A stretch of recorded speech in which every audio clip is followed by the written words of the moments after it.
pertama adalah kita menjadikan puja serta puji syukur kita pada Allah Subhanahu wa taala, yang dimana Allah itu selalu memberikan kita itu nikmat, hingga nikmat ini masih bisa kita rasakan. Nikmat Allah itu banyak banget, dari kita bangun tidur hingga kita pulang itu banyak banget, dari jam berdiri, jam angin, jam hari, mungkin bulan-bulan sampai kita tinggal waktu, Allah memberikan kita banyak banget nikmat.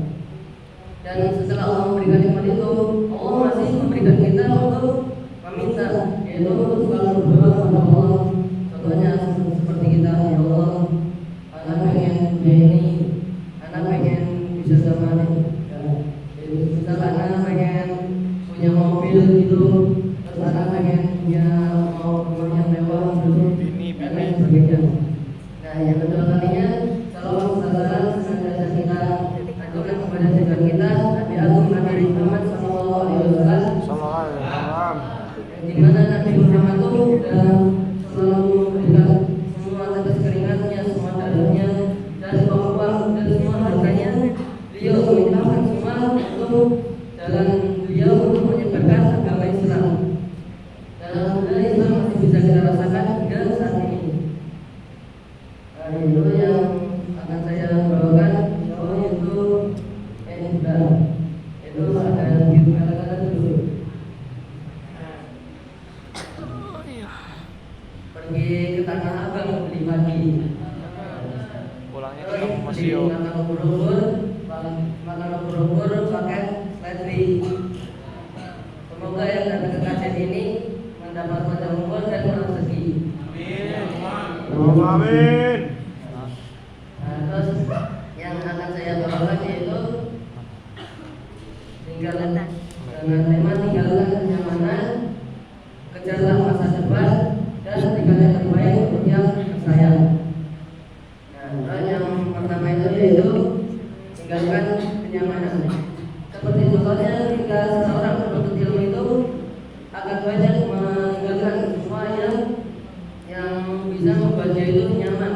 Contohnya seperti saat dia di rumah, dia dengan keluarganya, dengan orang tuanya, dan mungkin seperti handphonenya dengan teman-temannya, itu yang membuat mereka nyaman. Tetapi dengan kenyamanan itu akan membuat seseorang itu berkurangnya ilmu. Seperti contohnya seperti seorang ulama yang terdahulu, yaitu mereka mengorbankan waktu itu untuk menuntut ilmu. Waktu-waktu yang berharga bagi mereka itu untuk menuntut ilmu. Contohnya seperti Imam Syafi'i, yaitu Imam Syafi'i itu pas waktu kecil langsung yang namanya itu langsung menuntut ilmu, mencari ilmu, bahkan mendatangi setiap satu majelis yang lain itu untuk mencari ilmu yang ada. Bahkan ada sebuah buku mengatakan itu jangan menjadikan miskinnya rezeki menjadi miskinnya ilmu. Nah, itu sudah dipraktekkan juga oleh Imam Syafi'i, yaitu beliau itu seorang yang bisa dibilang kekurangan, tapi dengan kekurangannya itu beliau tidak utur, tapi beliau contohnya seperti ada keras, mengotik oleh dia, terus ditulis seperti itu. Jadi ketika kita memiliki apapun yang bisa kita lakukan untuk ilmu, maka gunakanlah. Nah, terus yang kedua itu adalah impianmu. Nah, di situ ketika kita menuntut ilmu, kita mencari apa yang bisa kita ingin.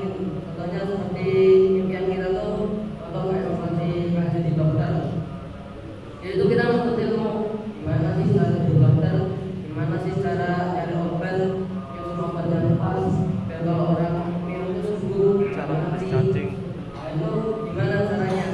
Di situ kita mencari ilmunya, mencari apa yang kita inginkan. Contohnya impian kita lagi contoh sebesar jadi tentara.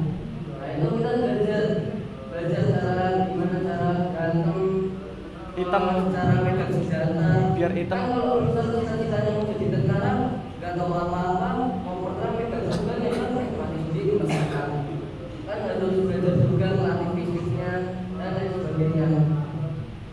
Nah, terus juga kayak misal kalau kayak mau jadi tentara tuh belajar kayak misal belajar silat itu melakukan dosa, dan ya gitulah belajar, ya lain sebagainya lagi. Nah, setelah kita mendapatkan, kita belajar, setelah belajar kita menganalisa waktu kita, terus kita mencari masa depan kita. Nah, terus berikan yang terbaik itu untuk yang lain. Ketika kita telah menggapai impian-impian kita berikan lagi kepada yang sayang. Siapa? Ke orang tua kita yang telah membesarkan kita. Itu orang tua itu telah banyak sekali mengorbankan pengorbanannya seperti harta-hartanya, waktunya untuk kita, seperti saat kita baru saja lahir, waktu kita lahir, orang tua kita bahkan mungkin tidak bisa tidur dalam seharian tersebut. Mengurus kita ketika kita sakit, ketika mungkin kita buang air di celana, dan ya lain banget, yang lain sebagainya. Itu tuh pengorbanan orang tua itu besar banget.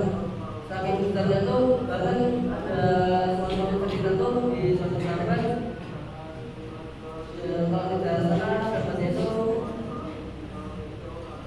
ya, perasaan siapa dan lupa itu di situ tuh salah satu itu membeli kalau tidak salah sebuah kambing, kalau tidak salah sapi, kalau tidak sapi.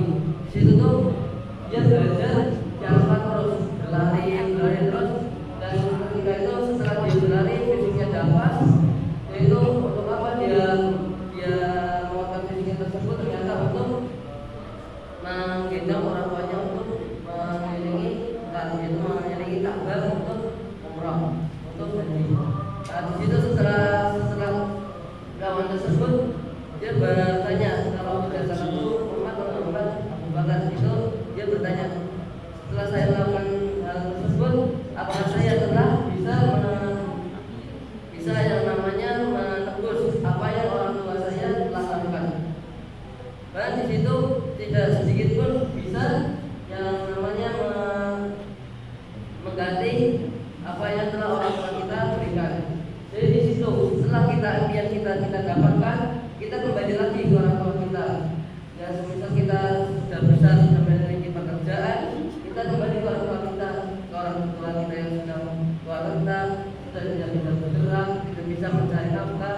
Di situ waktunya kita berbakti, waktunya kita memberikan yang terbaik untuk orang tua kita, memberinya makan, memberinya gaji, memberinya siapa, walaupun beliau tidak bisa memberikan apa-apa lagi kepada kita, setidaknya kita telah memberikan yang terbaik untuk orang tua kita. Mungkin hanya itu yang bisa saya sampaikan. Saya pamit undur diri karena percuma kalau kita maju kalau tidak sama yang lain. Ya mungkin hanya itu yang bisa saya sampaikan. Kita sampai bersih. Cukup sekian. Terima kasih. Assalamualaikum warahmatullahi wabarakatuh. Waalaikumsalam warahmatullahi wabarakatuh.